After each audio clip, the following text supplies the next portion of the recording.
السلام عليكم ورحمة الله وبركاته. ده عبد الله بن عمرو بن عاص رضي الله تعالى عنه سخريواتي ومن صلى على نبي صلى الله عليه وآله وصحبه وسلم واحدة وكچا پر محمد رسول الله صلى الله عليه وسلم باندې یو درود وای اللهم صل على محمد وعلى آل محمد. استا کامل درود دی یو درود کې وای صلى الله عليه وملائكته 70 صلاة. الله جل جلاله او ملائکه به اویا درود پر د باندې وای نو کډیر درود وای کلر درود وای بس خلاص. پر یو درود ویلو باندې الله جل جلاله او ملائکه د الله جل جلاله اویا ور پر درود وای. نو علماء کرام مبارکان فرمایي وای مختلف احادیث د درود متعلق راغلي دي.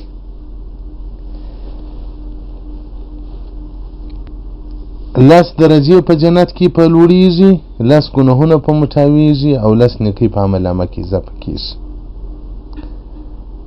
او په بل روایت کې راځي وای لکه لاس مریان چې آزاد کی، یو مری چې سړی آزاد کی الله جل جلاله دا غم مری په بدله کې الله دا انسان اور آزادي. نو یو درود ویل د لاس مریانو آزادي دلو ثواب لري. نو علماء کرام فرمایي امام سخاوي رحمت الله و فی هذه الاحاديث په دغه احادیثو کې دلالت دی پر چا باندې؟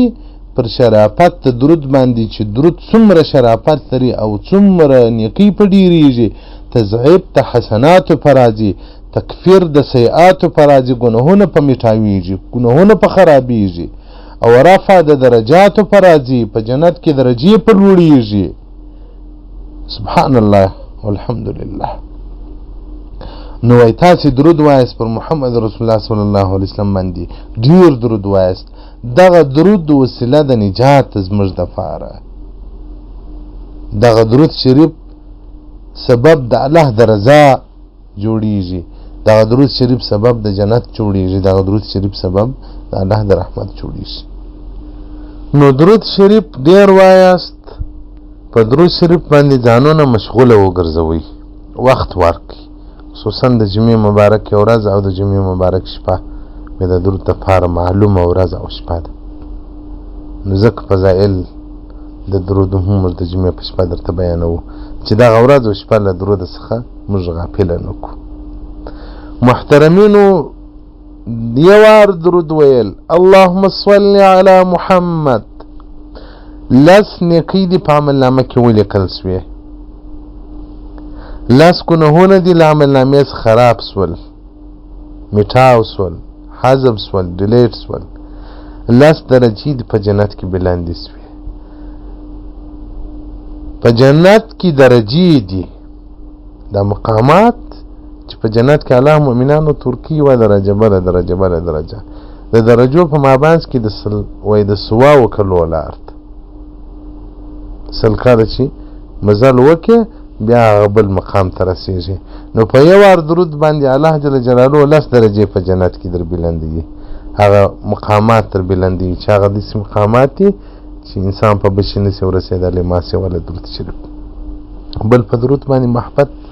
د رسول الله صلی الله علیه وسلم بارک ډیریږي. په درود شریف باندې د رسول الله صلی الله علیه وسلم بارک سره مینه او محبت پیدا کیږي. الله دې موږ ته مینه او محبت راکړي. صحابه کرام رضی الله تعالی عنهم اجمعین چې دومره ستر مقام پیدا کړي په دین کې چې د صحابه او رادیه خواته هیڅوک د صحابه او مقام ته نشي رسېدلی. دی محبین و محبت چې راسي بیا انسان په هغه محبت کې سر هم قرباني کوي، په هغه محبت کې ځان هم بایلي، په هغه محبت کې ځان هم غلاموي. په هغو کې ابو طلحه رضی الله تعالی عنه کوم وخت چې د احد جنگ شروع سو، مسلمانانو کې شکست رالی، مسلمانان سره تیتو فرق سول، رسول الله صلی الله علیه وسلم بارک هم زخمی سو، د هر طرفه کافرانو مشرکینو حمله ور باندې راوړل، رباعي غاښونه د رسول الله صلی الله علیه وسلم بارک شهیدان کړل سول، مخ مبارک شهید کړول سو، شونډان مبارکان شهیدان کړول سول، زخمی سول، پر مخ باندې وینې راتویدلې. صحابه کرام د دې صحنې څخه بعض صحابه کرام ووتل په جنگ کې چې دشمن کامیاب سي او ته مغلوب سي کمزور سي نو طبعا سړی ځای پرېږدي وایي ولې ځان هلاک کوم خو رسول الله صلی الله علیه وسلم بارک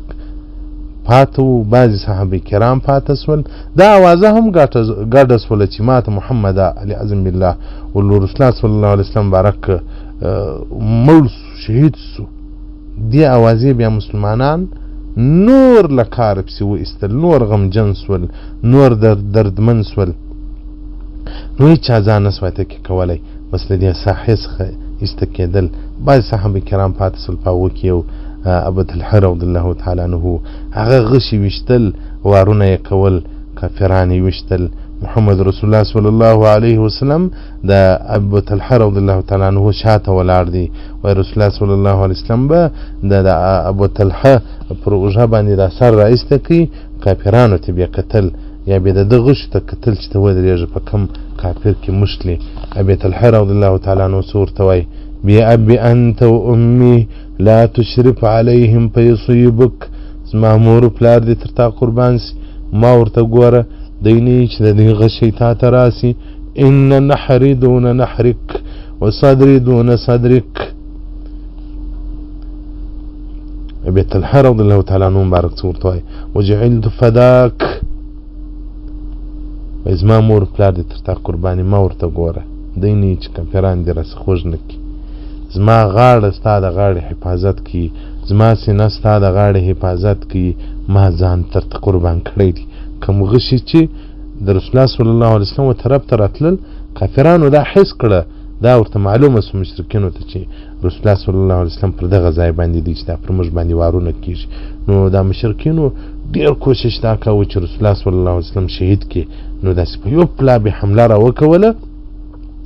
غشي وارونه به وکول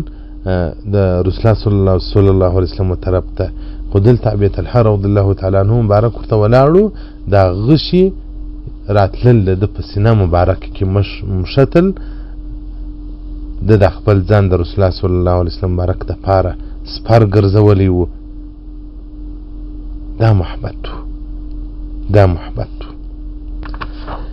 محبت ابوطلحه رضی الله تعالی عنه یو باغ درلودی په باغ کې خرماوې وي انګور وه نور قسم میوې وي